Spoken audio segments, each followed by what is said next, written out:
नमस्कार दोस्तों, आपका हमारे इस यूट्यूब और फेसबुक मंच पर स्वागत है। हमारे साथ में मनोज भारती जी हैं, प्रदेश अध्यक्ष हैं जनसुराज के। कल जो है एक नया तब्दीली देखा गया कि बीजेपी ने अपना उम्मीदवार जो है बदल डाला, तो आप इसको कैसे देखते हैं? क्या बीजेपी डर गई है प्रशांत किशोर से? डरने से ज़्यादा इम्पॉर्टेंट है ये देखना कि वो पूरी तरह से कन्फ्यूजन में है।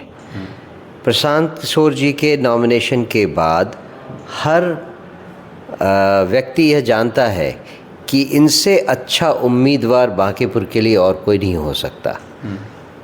तो जिस जल्दीबाजी में बीजेपी के कैंडिडेट को चुन करके पहले खड़ा किया गया, ये दिखाने के लिए कि वो तैयार है, लेकिन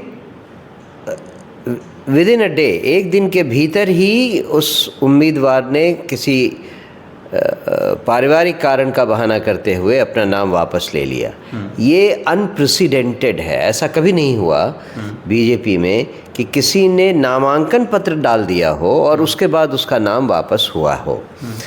ये बताता है कि बीजेपी और उसके कार्यकर्ता बुरी तरह से प्रभावित हैं बांकीपुर के लोगों के इस सेंटिमेंट से कि अब उनको यहाँ पर बदलाव चाहिए, और उनको लगता है कि प्रशांत किशोर से अच्छा उनके पास और कोई उम्मीदवार नहीं हो सकता।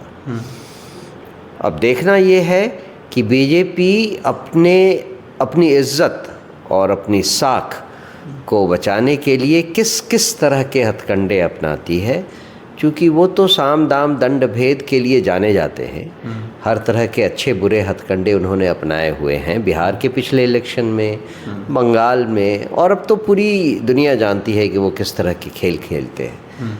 तो हम लोग उन सब के लिए तैयार हैं और बांकीपुर की जनता भी उन सब के लिए तैयार है। मनोज जी, एक नैरेटिव गढ़ा जा रहा है कि बीजेपी जो है उसने बूथ कार्यकर्ता को जो है टिकट दिया है प्रशांत किशोर के खिलाफ में, और इनको कुछ नैरेटिव नहीं मिल रहा है। तो ये नैरेटिव, क्या ये नैरेटिव चल पाएगा? किस तरह के कार्यकर्ता को उन्होंने खड़ा किया है ये तो केवल बीजेपी के काडर के लोग जानते हैं ना। जो आम जनता है, जो 4,22,000 नहीं सॉरी लगभग 4.5 लाख वोटर हैं, उन सारे वोटर्स को तो इस बात से मतलब नहीं है कि वो एक्स है, वाई है, कहाँ से आया है, किस तरह का व्यक्ति है, कितना पढ़ा लिखा है, और क्या वो उनकी बात इफ़ेक्टिवली रख सकता है। दूसरी बात, बांकीपुर की जनता ये भी जानती है कि उनके वोट की इज्जत इस बार विपक्षी दल नहीं कर सकता, क्योंकि उनका नंबर 41 से 42 हो जाएगा। वो अभी भी सो रहे हैं, बाद में भी सोते रहेंगे, इसलिए उनको वोट देकर कोई फ़ायदा नहीं, उनके वोट की इज्जत नहीं है। बीजेपी को जिताने पर भी उनकी वोट की इज्जत नहीं है, क्योंकि बीजेपी के 202 थे, एक कम हो गया है, अगर वो जीत जाते हैं तो फिर से 202 हो जाएंगे। तो बीजेपी के लोग, बीजेपी के नेता इसीलिए ये बात कहते हैं कि हम अपने यहाँ ये बांकीपुर में अगर हम किसी कुत्ते बिल्ली को भी खड़ा कर दें तो वो भी जीत जाएंगे। यही बात बताती है कि अगर बीजेपी जीत गई तो बांकीपुर के लोगों के वोट की कोई इज्जत नहीं है।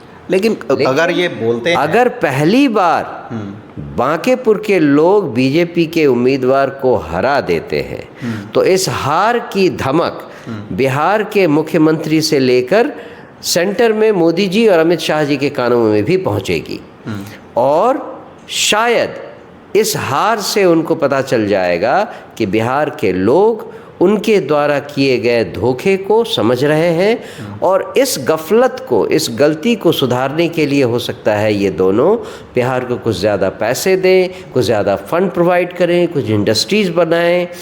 इसीलिए हम लोग जानते हैं और बांकीपुर के लोग भी जानते हैं कि इस बार इस उपचुनाव में बीजेपी को हराने में ही बांकीपुर की और बिहार की भलाई है। कहा यह जा रहा है कि जो अभिषेक कुमार बंटी थे, उनके पिताजी और माताजी दोनों जो हैं चारा घोटाले में अभियुक्त थे, और जनसुराज कहीं ना कहीं कुछ प्रेस कॉन्फ्रेंस करने वाली थी। तो इस पर क्या कहिएगा? क्या आप लोग प्रेस कॉन्फ्रेंस करने वाले थे क्या?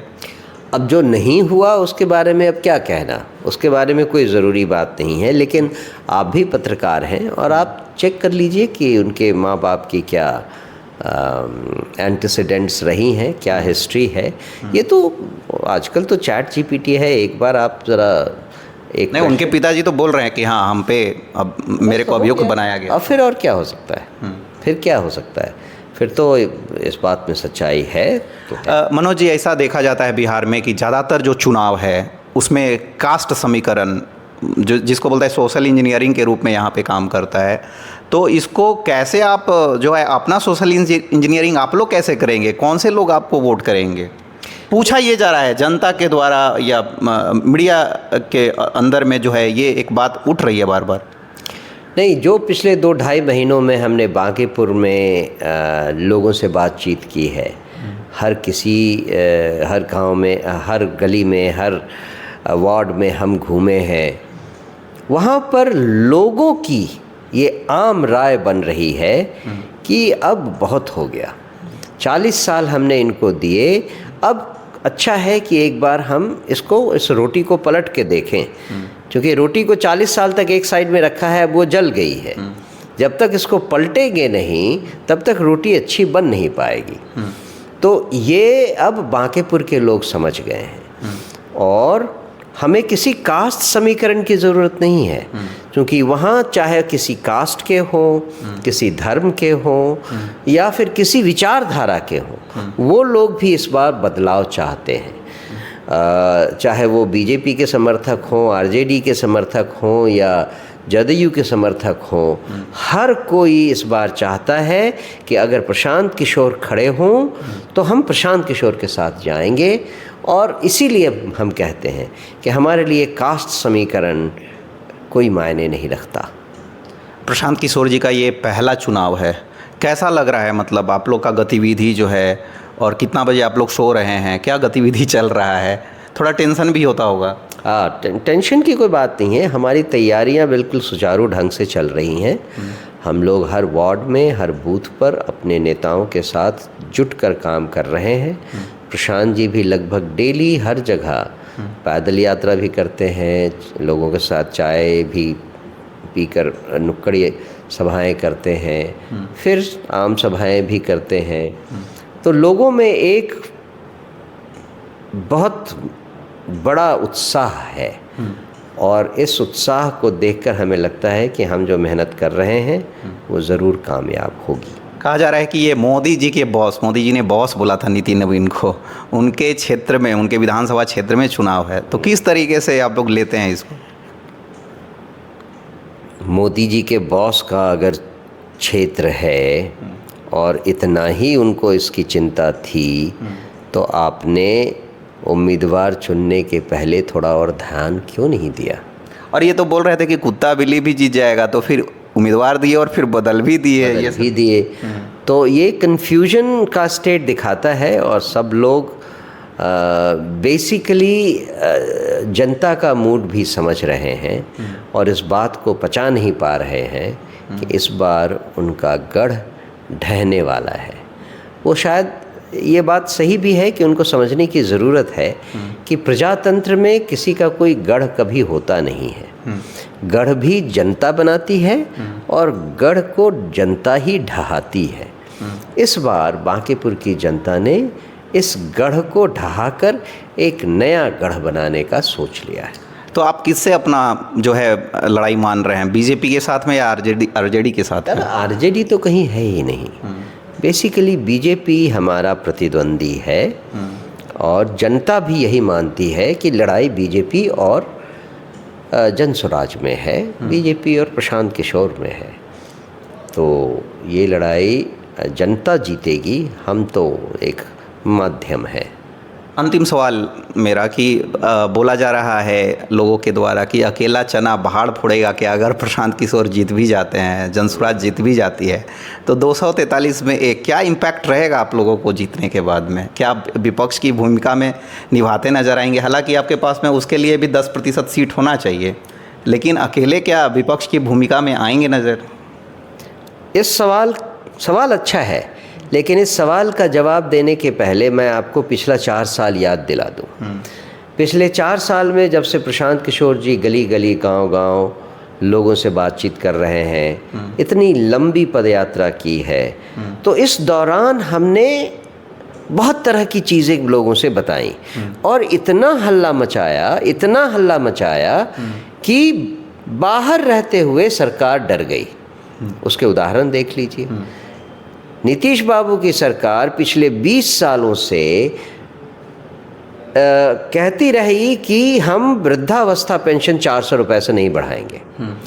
हमने, प्रशांत जी ने पिछले 4 सालों से कहा कि अगर हमारी सरकार बनी तो वृद्धावस्था पेंशन हम 2000 कर देंगे। तो चुनाव के 4 महीने पहले नीतीश बाबू ने डर कर, मजबूर होकर वृद्धावस्था पेंशन को 400 से 1100 कर दिया। 20 सालों से नीतीश बाबू कहते रहे कि बिजली मुफ्त हम नहीं देंगे। चुनाव के 3 महीने पहले उन्होंने 125 यूनिट बिजली मुफ्त दी, जनसुराज की डर से और दबाव से। पिछले 20-25 और ज़माने से जब भी इन नेताओं को वोट खरीदना होता था तो 500 रुपये, 1000 रुपये दे के वोट खरीद लेते थे। इस बार वोट खरीदने के लिए नीतीश बाबू को 10-10 हज़ार रुपये देने पड़े। क्यों? क्योंकि जनसुराज ने वादा किया था कि अगर हमारी सरकार बनी तो जिन जिन के पास परिवार लाभ कार्ड है, 2 करोड़ लोगों ने लिया था, जिन जिन लोगों के पास परिवार लाभ कार्ड है उन सब परिवारों को हर महीने 20-20 हज़ार रुपये का फ़ायदा मिलेगा। 20 हज़ार कैसे? 12,000 रुपये का रोज़गार इंश्योर करेंगे, 2,000 रुपये का वृद्धावस्था पेंशन, 1,000 रुपये में 2 बच्चों को प्राइवेट स्कूल में डालने का खर्चा, और 5,000 रुपये घर की महिला ने अगर कोई रोज़गार शुरू किया, बैंक से ऋण लिया, तो उसका ब्याज का 5,000 रुपये सरकार सीधा बैंक को देगी। केवल बाकी जो है अमाउंट वही उस महिला को देना पड़ेगा। मतलब हर परिवार को 20,000 रुपये का फ़ायदा हर महीने होगा। तो नीतीश बाबू डर गए और उन्होंने अपनी जीविका दीदियों से कहना शुरू किया कि लोगों से कहो कि ये तो जनसुराज तब न करेगी जब उनकी सरकार बनेगी। हम तुमको अभी 10,000 रुपया देते हैं, हमको वोट दो, चुनाव के बाद हम तुमको 1,90,000 और देंगे। मतलब जनसुराज ने जब सड़कों पर रहकर सरकार को इतना कुछ करने के लिए मजबूर कर दिया, तो अगर हमारा एक भी विधायक, और उस पर से प्रशांत किशोर जैसा विधायक अगर विधानसभा के अंदर आ गया, इस सरकार की तो रातों की नींद और दिन का चैन हर लेंगे। जनता से संबंधी, नीतियों से संबंधी, भ्रष्टाचार से संबंधी, कानून व्यवस्था से संबंधी इतने सवाल उठाएंगे और इतने तीखे सवाल उठाएंगे कि इस सरकार को उनकी खटिया खड़ी करवा देंगे। कितना हज़ार वोट से आप लोग जीतेंगे इस चुनाव को? कुछ अंदाज़ा लगाया जा रहा है? कुछ सर्वे रिपोर्ट्स वगैरह आ रहा है? हम ऐसे फालतू कामों में नहीं पड़ते हैं। हम केवल जनता के भरोसे हैं। जनता ने हमको पिछली बार समर्थन नहीं दिया, समझी नहीं वो उनको जंगल राज का डर था, उनको 10-10 हज़ार रुपये मिल गए थे और भी बहुत सारे कारण थे। इस बार जंगल राज का भी डर नहीं है। 1 सीट जीत कर भी जंगल राज तो आएगा नहीं। और दूसरा कि इस बार आचार संहिता का कितना उल्लंघन होता है, ये भी हम मॉनिटर कर रहे हैं और इसको ध्यान देंगे। कहीं कहीं देखा जा रहा है कि झंडे उखाड़े जा रहे हैं, जनसुराज के झंडे उखाड़े। हाँ, जब लोग बौखलाहट में रहें तो कुछ भी करेंगे।